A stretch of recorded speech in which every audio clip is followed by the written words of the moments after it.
আসসালামু আলাইকুম প্রিয় শিক্ষার্থীরা, আশা করি তোমরা সবাই সুস্থ আছো এবং নিরাপদে আছো। আমাদের আজকের ভিডিও টিউটোরিয়াল ক্লাসের আলোচনার বিষয়বস্তু হচ্ছে পদার্থবিজ্ঞান প্রথম পত্রের পঞ্চম অধ্যায় কাজ ক্ষমতা শক্তির একটি গুরুত্বপূর্ণ অংশ, এবং সেটি হচ্ছে কাজ। এবং সেই কাজ অভিকর্ষ বল দ্বারা কৃত কাজ, বা আমরা বলতে পারি ভারকেন্দ্রের উলম্ব সরণ দ্বারা কৃত কাজ।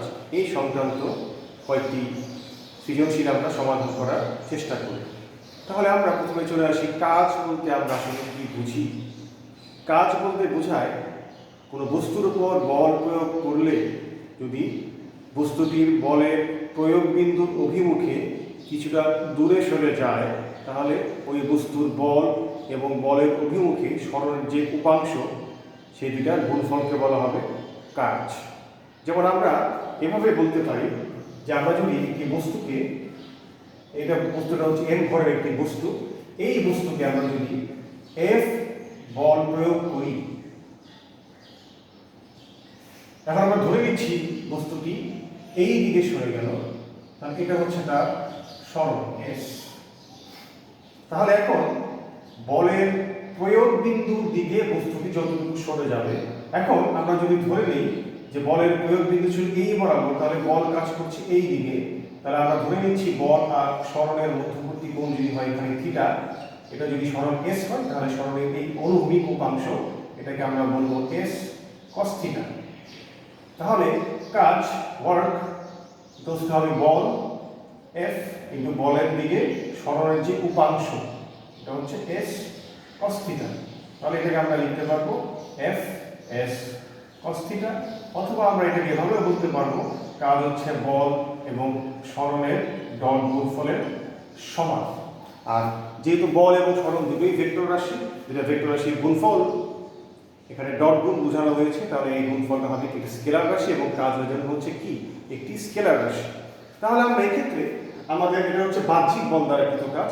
এখন আমরা একটা বস্তুকে একটি নির্দিষ্ট অবস্থান থেকে অভিকর্ষ বলের বিরুদ্ধে একটি উচ্চতায় নিয়ে যেতে পারি, ওই ক্ষেত্রে আমাদের কৃত কাজটা কি হবে?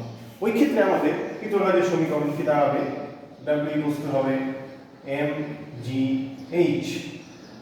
ধরে নিচ্ছি বস্তুটি আগে এই অবস্থায় ছিল, এখান থেকে আমরা এই বস্তুটিকে এই অবস্থায় নিয়ে গেলাম। তাহলে আমাদের খেয়াল রাখতে হবে, আমরা যদি এই বস্তুটির যে ওজন, এই ওজনের সমান পরিমাণ বল প্রয়োগ করে এটাকে আমার এই এইচ উচ্চতার কোনো স্থানে উঠাতে হবে, তাহলে এখানে এই ওজনটা হচ্ছে আমাদের বল, যেটা হচ্ছে এমজি, আর এই সরণটা হচ্ছে কি অভিকর্ষ বলের বিরুদ্ধে, এটাকে আমরা বাহ্যিক কাজ বোঝাচ্ছি, তাহলে এটা হবে এমজি এইচ। তাহলে আমরা ভার কেন্দ্রের উলম্ব সরণ কখন বিবেচনা করি? যখন একটি বস্তুর ডাইমেনশন আমাদের পুরোপুরি জানা থাকে। যেমন আমাদের যদি বলে দিত এখানে একটা রুমের ভিতরে, এই রুমের দৈর্ঘ্য প্রস্থ উচ্চতা আমাদের জানা আছে, তখন যদি বলা হতো যে এই রুমের ভূমি থেকে এই রুমের শীর্ষে নিয়ে যেতে আমাদের কৃত কাজ কত হতো, তখন কিন্তু আমাদের এই রুমের উচ্চতার যে অর্ধেক, যেটাকে আমরা বলে থাকি ভার কেন্দ্রের সরণ, সেটা আমাদের ধরতে হতো এইচ হিসেবে। কিন্তু এখানে আমরা যেহেতু দেয়া নেই, আমরা ডাইমেনশন জানা না থাকলে এমজিএইচ ব্যবহার করবো, আর যদি ডাইমেনশন আমাদের পুরোপুরি জানা থাকে তখন আমরা ওই ক্ষেত্রে ভর কেন্দ্রের বা ভার কেন্দ্রের উলম্ব সরণকে এইচ হিসেবে বিবেচনা করি। তাহলে এখন একটা গুরুত্বপূর্ণ প্রশ্ন প্রায় বোর্ড পরীক্ষাতে আসে, সেটা হচ্ছে এই দিনাজপুর বোর্ড 2017 সালে একটি প্রশ্ন ছিল এরকম যে 50 সেন্টিমিটার বাহু বিশিষ্ট, আমরা কিন্তু একটি বাহু বিশিষ্ট কোনো ঘনক, এটা একটি ইট হতে পারে, যাই হোক হোয়াটএভার, ঘনকের ভর হচ্ছে 25 কেজি, এরূপ 5টি ঘনককে একটির উপর আরেকটি রেখে একটি স্তম্ভ তৈরি করা হলো। অন্যদিকে অনুরূপ আরও 5টি ব্লককে ভূমিতে পাশাপাশি সংযুক্ত করে স্তম্ভটিকে খাড়া করা হলো। প্রথম প্রশ্ন হচ্ছে, স্তম্ভের চূড়া হতে একটি পাথর টুকরা পড়ে গেলে কত বেগে ভূমিতে আঘাত করবে? এবং পরবর্তী প্রশ্নটি হচ্ছে, স্তম্ভ তৈরির কোন উপায়টি অধিক গ্রহণযোগ্য? এটা আমাদের গাণিতিক বিশ্লেষণের মাধ্যমে ব্যাখ্যা করতে বলা হয়েছে। তাহলে আমরা যদি এরকম প্রথম প্রশ্নের উত্তরটি করার চেষ্টা করি, সেটা হচ্ছে আমাদের ক। যদি আমরা বলা হয়েছে 5টি ঘনককে একটির উপর আরেকটি, ধরে নিচ্ছি প্রথমে একটি ঘনক ছিল, এই ঘনকের বাহু হচ্ছে আমাদের 50 সেন্টিমিটার বাহু বিশিষ্ট কোনো ঘনকের ভর হচ্ছে 25 কেজি, তাহলে আমরা এরকম এইটা হচ্ছে 50 সেন্টিমিটার বলা হয়েছে 5টি। এটা হচ্ছে আমাদের দ্বিতীয় ঘনক, এটা হচ্ছে তৃতীয় ঘনক, এটা হচ্ছে আমাদের চতুর্থ ঘনক, এটা হচ্ছে আমাদের পঞ্চম ঘনক। তাহলে প্রতিটির বাহুর দৈর্ঘ্য যদি আমাদের বলে দেওয়া ছিল 50 সেন্টিমিটার করে হয়, তাহলে এটা চূড়া থেকে যদি আমরা এখানে ফেলে দিই, তাহলে এই ক্ষেত্রে আমাদের উচ্চতাটা কত হবে? একটি বাহু হচ্ছে আমাদের 50 সেন্টিমিটার, তাহলে 50 হলে 5 × 50, এটা হবে 250 সেন্টিমিটার। এটাকে যদি আমরা মিটারে নিই, তাহলে আমাদের এই ক্ষেত্রে এইচ আসবে 2.5 মিটার। এখান থেকে আমরা একটা পাথর টুকরাকে যদি ছেড়ে দেওয়া হয়, তাহলে ওই ক্ষেত্রে এটি কত বেগে ভূমিতে আঘাত করবে। এখন এখানে যেহেতু আমাদের ফ্রি ফলিং বডি, তাহলে আমরা এটাকে সূত্র ব্যবহার করব, এই ভি স্কয়ার ইকুয়ালস টু হবে V naught square plus 2gh। এটা কিন্তু মুক্তভাবে করছে, তাহলে তার আদিবেগটা হবে 0, আমরা জি এর মানটা জানি। তাহলে এই ক্ষেত্রে আমাদের ভি স্কয়ার ইকুয়ালস টু হবে 2gh, যেহেতু আদিবেগ হচ্ছে আমাদের 0 মিটার পার সেকেন্ড। h আমরা জানি সেটা হচ্ছে 2.5, তাহলে এটি কত বেগে ভূমিতে আঘাত করবে, শেষ বেগটা কত, ভূমিতে আঘাত করার পূর্ব মুহূর্তে বেগটা জানতে চাওয়া হয়েছে। তাহলে আমাদের v ইকুয়ালস হবে square root of 2 into g এর মান হচ্ছে 9.8 এবং h হচ্ছে 2.5। তাহলে 5 ইনটু 9.8 আমাদের এই মানটা আসবে 49। তাহলে 49 যদি বর্গমূল করি তাহলে আসবে 7 মিটার পার সেকেন্ড। তাহলে এটা হচ্ছে আমাদের প্রথম প্রশ্নের উত্তর, যেটা ভূমিতে আঘাত করার পূর্ব মুহূর্তে তার বেগটি হবে 7 মিটার পার সেকেন্ড। এবার আমরা পরবর্তী প্রশ্নের সমাধানে চলে যাচ্ছি। পরবর্তী প্রশ্নের সমাধানে বলা হয়েছে যে স্তম্ভ আমরা তৈরি করব। তো স্তম্ভটা প্রথম ক্ষেত্রে স্তম্ভটি হচ্ছে একটির উপর আরেকটি রেখে একটি স্তম্ভ তৈরি করা হবে, এবং পরবর্তী ধাপটা হচ্ছে এটাকে আমরা পাশাপাশি রেখে, এখানে দেখা যাচ্ছে স্তম্ভ যে আমরা তৈরি করছি এটা কিন্তু আমাদের অভিঘর্ষ বলের বিরুদ্ধে কাজ করতে হচ্ছে, এবং অভিঘর্ষ বলের বিরুদ্ধে আমাদের সরণ ঘটাতে হচ্ছে। আমরা কিন্তু এক্ষেত্রে এটাকে বাহ্যিক বল হিসেবে চিন্তা করে নেব। তাহলে প্রথম ক্ষেত্রে দেখো আমাদের ব্যাপারটা ছিল এরকম যে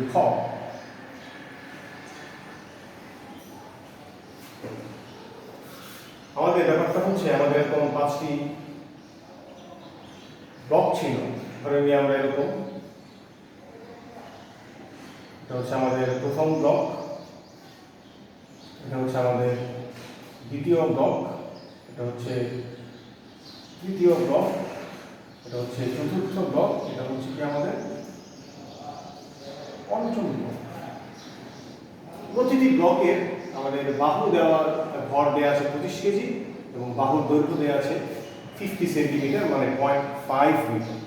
তাহলে এখন দেখো আমরা আমাদের কাজ হচ্ছে আমরা এই ব্লকগুলোকে একটু উপর আরেকটি রেখে স্তম্ভ তৈরি করব। প্রথম যে ব্লকটি, প্রথম ব্লক যেই জায়গাতে ছিল সেই জায়গাতেই অবস্থান করছে, এটাকে কিন্তু আমরা ডানে বায়ে এবং উপর নিচে নিচ্ছি না। তাহলে এই ক্ষেত্রে এটা কিন্তু অভিঘর্ষ বলের জন্য বা বাহ্যিক বল যেটা আমরা বিবেচনা করি তার কিন্তু কোনো সরণ ঘটবে না। আর আমরা জানি, কিন্তু আমরা আগে থেকেই বলে এসেছি, কিন্তু কাজটা হচ্ছে mgh, যদি সরণ না ঘটে তাহলে প্রথম ব্লক এটার জন্য যে কৃত কাজ এটা হবে 0। তাহলে এখন এটা ভার কেন্দ্র ছিল, এটা বাহুর দৈর্ঘ্য যদি হয় 0.5 মিটার, তাহলে তার ভার কেন্দ্র হবে আমাদের এইখানে, মানে আমরা এটা অর্ধেক 0.25। এখন যদি আমরা দ্বিতীয় ব্লকটাকে এর উপর স্থাপন করি, তাহলে ওই ক্ষেত্রে আমাদের কৃত কাজ কি হবে?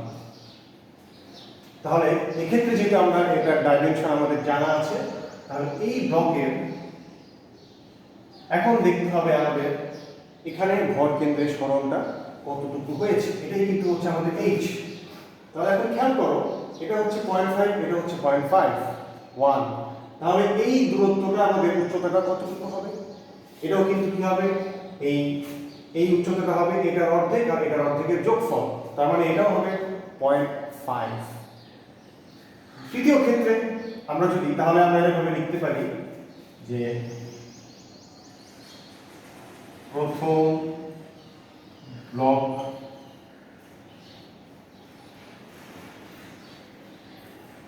স্থাপনের জন্য কাজ হচ্ছে 0। দ্বিতীয় ব্লক যখন আমরা প্রথম ব্লকের উপরে উঠালাম, ওই ক্ষেত্রে কৃতকাজ বা আমরা কৃতকাজ না বলে সরল বলতে পারি। দ্বিতীয়টার ক্ষেত্রে আমাদের সরল, এটা কিন্তু হবে h, আমরা এটাকে h ধরে নিতে পারি, এটা হচ্ছে আমাদের 0.5 মিটার। তৃতীয় ব্লকটা যখন আমরা এখানে নিয়ে আসবো, আমরা কিন্তু সব কিন্তু প্রথম ব্লকের সাপেক্ষে আমরা চিন্তা করছি, তখন তৃতীয় ব্লকের ক্ষেত্রে আমাদের দ্বিতীয় কাজটা সরলটা কতটুকু হবে। তৃতীয় ব্লক স্থাপনের জন্য সরল, খেয়াল করে দেখো 0.5 0.5 0.5 এটা হবে 1.5। তাহলে এখানে এটা ছিল 0.25, এতটুকু ছিল আমাদের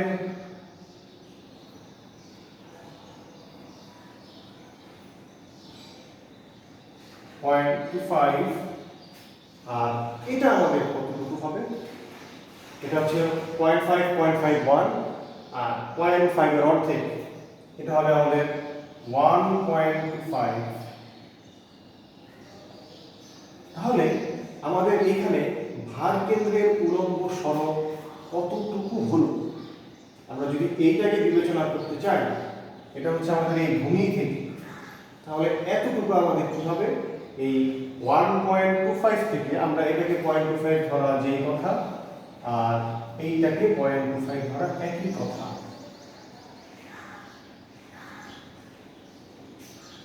তাহলে এতটুকু আমার কি হবে, 1.25 মাইনাস 0.25, এটা হবে 1 মিটার। চতুর্থ ব্লক স্থাপনের জন্য ভার কেন্দ্রের সরণ, আমরা এই কথাটা বলতে পারি, সেটা কি হবে, আমরা যদি এই ব্লকটাকে এর উপরে নিয়ে আসি, তাহলে আগের মতোই আমরা যদি চিন্তা করি, এই ক্ষেত্রে আমাদের এই উচ্চতাটা, এখন ভার কেন্দ্রের সরণ হবে আমাদের এইটা, তাহলে আমাদের এই হাইটটা কতটুকু হবে, 0.5 0.5 0.5 0.5 2 থেকে যদি আমরা 0.25 বিয়োগ করি, এটা হবে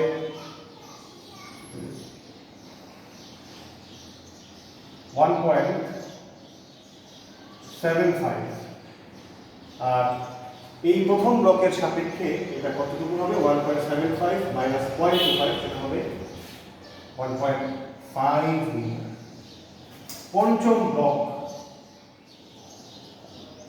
স্থাপনের জন্য সরল, এটা আমাদের কি হবে, আমরা যদি এই ব্লকটাকে এটার উপরে নিয়ে আসি,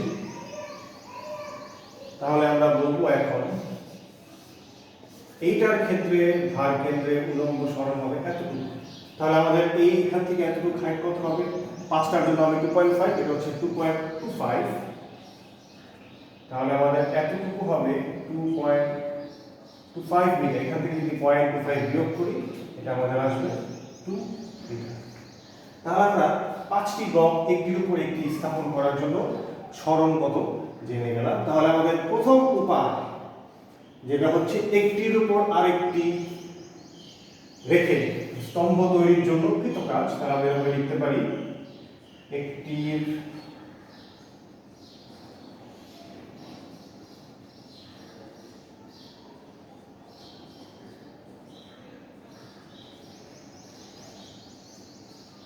উপর আরেকটি রেখে স্তম্ভ তৈরি কৃত কাজ, এটাকে আমরা 1 দিয়ে দিচ্ছি mg। তাহলে আমাদের প্রত্যেকটি সরণ কি করতে হবে, যোগ করতে হবে। এটাকে আমরা চাইলে h1 দিয়ে লিখতে পারি, এটা হচ্ছে H2, এটা হচ্ছে H3, এটা হচ্ছে H4, এটা হচ্ছে H5। তাহলে আমরা কিন্তু H1 plus H2 plus H3 plus H4 plus H5 সবগুলো যদি আমরা যোগ করি দেখো কি আসছে 1.5, 0.5 হচ্ছে 2, 2 to 4 plus 1, 5। এখন দেখা যাচ্ছে আমাদের m কত হবে, আমরা কিন্তু একটি একটি করে ব্লক খুলেছি, তাহলে একটি ব্লকের ভর আমাদের কত দেয়া আছে 25, g হচ্ছে 9.8 এবং h হচ্ছে টোটাল যেটা আমরা হিসাব করে বের করলাম 5। তাহলে এটাকে যদি আমরা ক্যালকুলেশন করি সেটা আসবে 25 ইন্টু 9.8 ইন্টু 5, তাহলে সেটা আসবে 1225 জুল। এটা হচ্ছে প্রথম উপায়, স্তম্ভ তৈরি প্রথম উপায়ে। দ্বিতীয় কাজটা হচ্ছে কি 1225 জুল। এখন আমরা দ্বিতীয় উপায়টি বিবেচনা করি।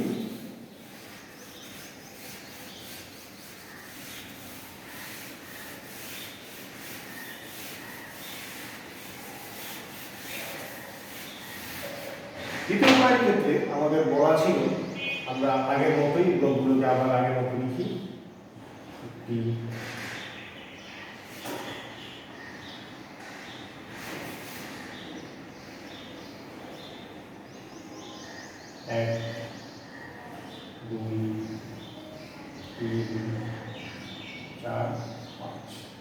এখন বলা হয়েছে এই 5টি ব্লককে আমরা ভূমিতে পাশাপাশি সংযুক্ত করে স্তম্ভটিকে খাড়া করব। তাহলে 5টিকে যদি ভূমিতে আমরা পাশাপাশি সংযুক্ত করি তাহলে ব্যাপারটা দেখতে হবে এইরকম, 2, 3, একটু চিত্রে হয়তো বা দেখতে একরকম মনে হচ্ছে না, তোমরা এটা করে নিও। এই 5টিকে এখন আমরা এটাকে স্তম্ভটিকে খাড়া করব। তাহলে যদি খাড়া করি তা দেখতে কিন্তু এখন এইরকম হবে।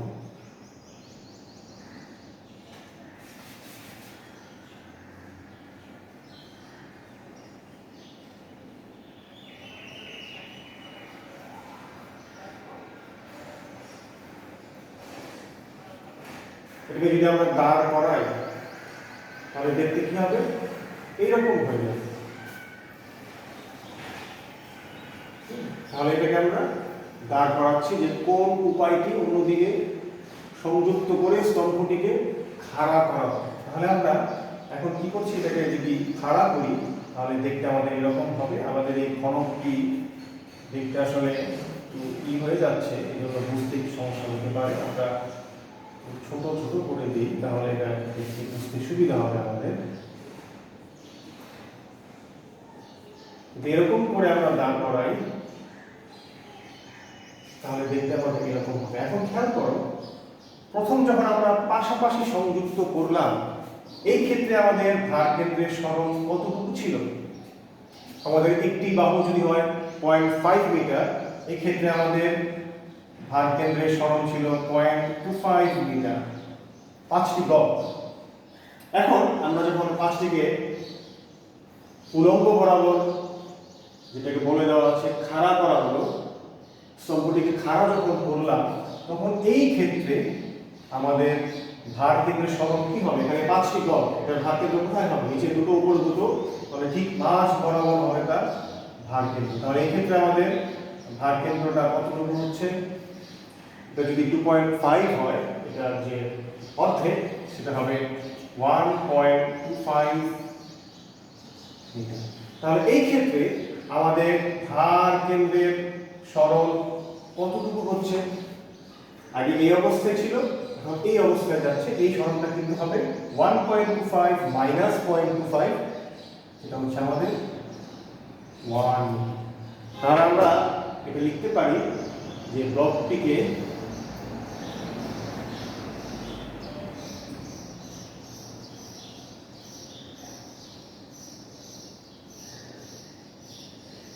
ব্লকগুলোকে পাশাপাশি সংযুক্ত করে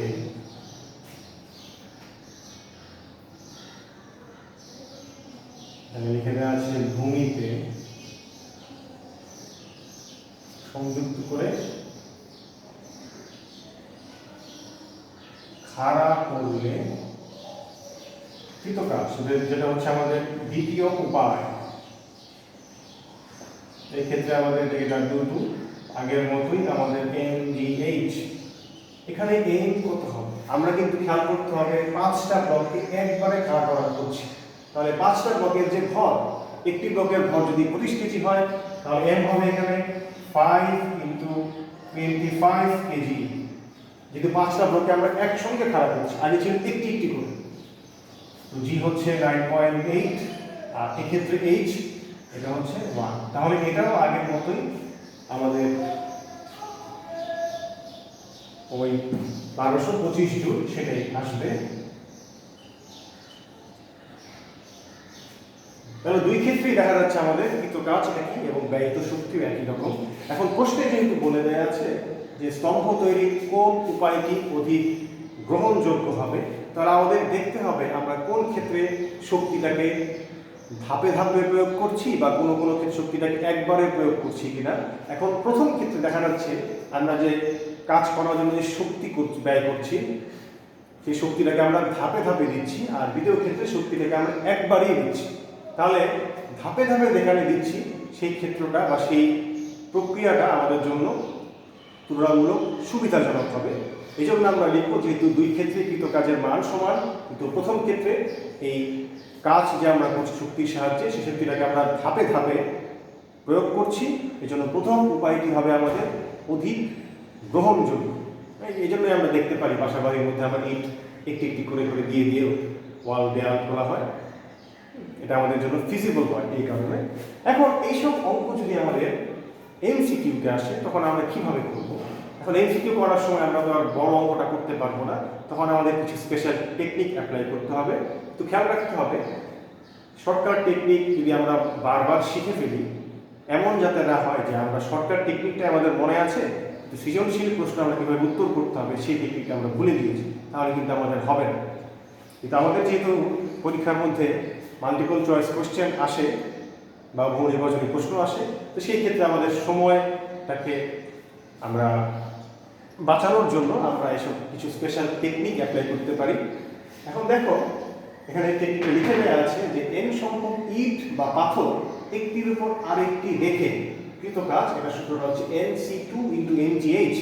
NC2 হচ্ছে তোমাদের হায়ার ম্যাথের কম্বিনেশন, আর NC2 কে লেখা যাবে n × n-1/2 × MGH সেটা দিয়ে। তাহলে তোমরা চাইলে প্রথম যে প্রক্রিয়াটা এটাকে এই অঙ্কের মধ্যে দিয়ে মানগুলো বের করতে পারো।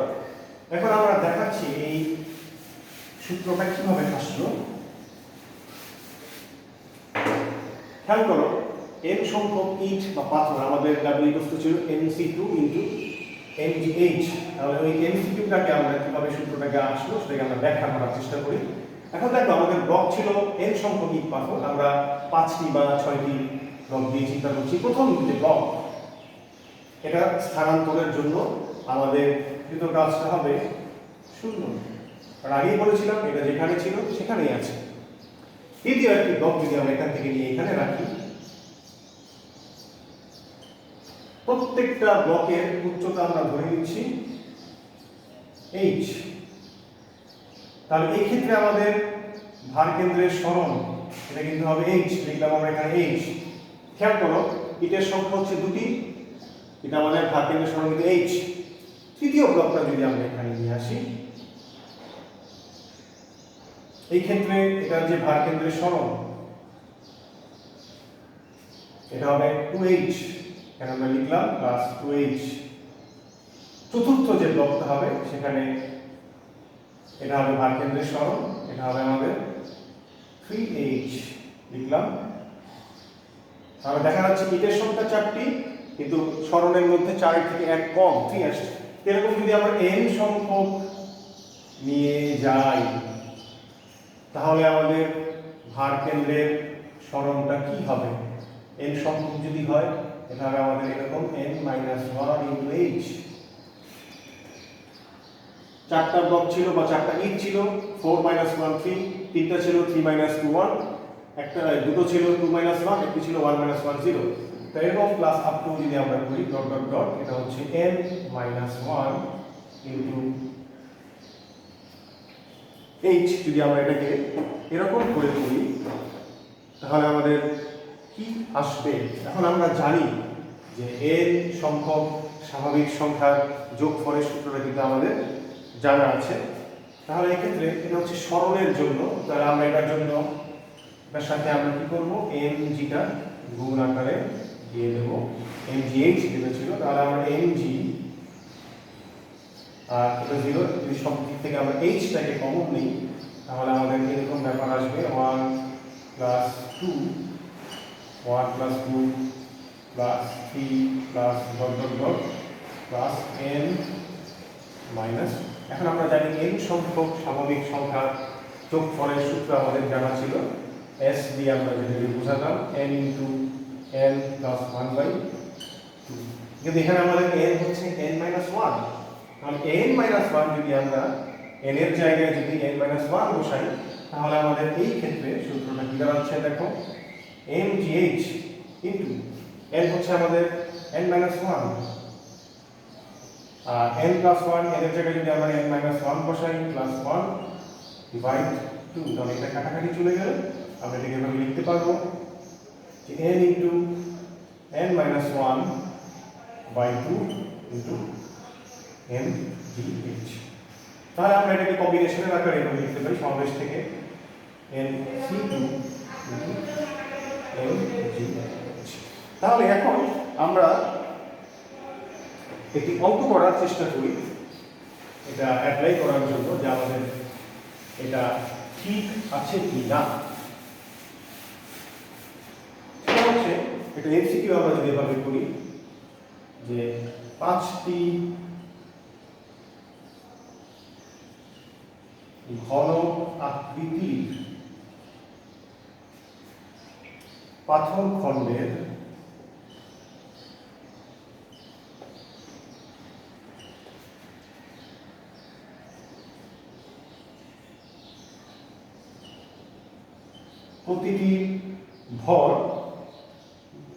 প্রতিটির ভর হচ্ছে 300 কেজি এবং আয়তন হচ্ছে 0.216 মিটার কিউব। তাহলে এখন যদি প্রশ্ন করা হয় এটা একটির উপর আরেকটি রেখে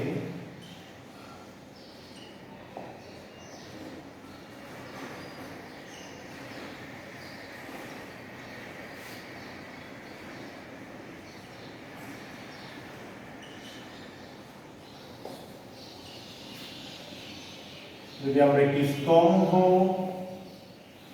তৈরি করতে চাই, কৃতকাজ কত হবে? তাহলে আমরা আমাদের সেই সূত্রটাতে আমরা চলে যাচ্ছি। কৃতকাজ 5টি ঘনক, আমাদের সূত্র যদি লিখি আমরা nc2 * mgh, আমাদের এটা লিখতে পারি অথবা সূত্র আমাদের এটাও লেখা যাবে n - 1/2 * mgh। তাহলে আমাদের সবকিছু আমাদের জানা আছে। আমাদের n হচ্ছে এখানে 5 × 5 - 1/2, প্রতিটির ভর হচ্ছে 300, g হচ্ছে 9.8 আর h কত হবে? আমরা জানি ঘনকের আয়তন হচ্ছে a কিউব, তাহলে আমরা যদি এই 0.216 কে ঘনমূল করি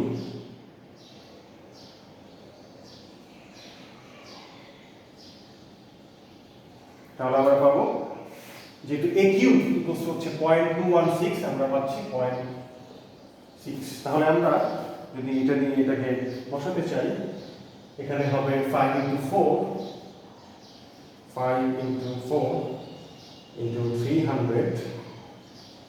9.8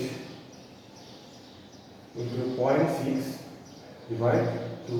তাহলে এই ক্ষেত্রে আমাদের কাজটা আসবে 17,640 এভাবে করতে পারি, বা আমাদের যে প্রশ্নটা দেওয়া ছিল 5টি ঘনক, আমাদের যে 1225 জুল এসেছিল, আমরা প্রথম প্রশ্নটা দিয়েও একটি স্তম্ভ তৈরি করার চেষ্টা করা হয়েছিল। ওই ক্ষেত্রে যদি আমরা করতাম, ওই ক্ষেত্রে আমাদের সূত্র এখানে একই আসতো। ওই ক্ষেত্রে আমাদের এই অঙ্কটির ক্ষেত্রে তোমার এই যে মানগুলো আসতো যা, সেটা হচ্ছে সবই একই রকম থাকতো। প্রথম যে উপায়ের জন্য আমাদের সবই ছিল 5টি ব্লক ছিল। এখানে আমাদের এম এর মান ছিল 25, জি ছিল 9.8, আর এইচ একটি বাহু, এটা হচ্ছে 50, সেটাকে আমরা 0.5 দিয়ে লিখতে পারি। সেটা দিয়ে করলেও আমরা একই রেজাল্ট পাবো আশা করছি। 4 into 25 into 9.8 into 0.5 divide 2, তাহলে সেটাও দেখা যাচ্ছে আমাদের 1225 জুল আসবে। এখন তুমি যদি এইভাবে শর্টকাট টেকনিকে দেখাতে চাও, তোমার অবশ্যই দেখাতে হবে এই সূত্রটা কীভাবে আসে। তাহলে এইভাবে আমরা যে কোনো পাথর বা পাথরখণ্ড বা ইট দিয়ে যদি কোনো স্তম্ভ তৈরি করতে চাই, একটির উপর আরেকটি খাড়া করে একটি করে, তাহলে সেই ক্ষেত্রে কিন্তু কাজ কী হবে, আমরা চাইলেই এমসিকিউয়ের জন্য এই শর্ট টেকনিকটা ব্যবহার করতে পারি। তো আজকের মতো এখানেই, সবাই ভালো থাকো, ধন্যবাদ।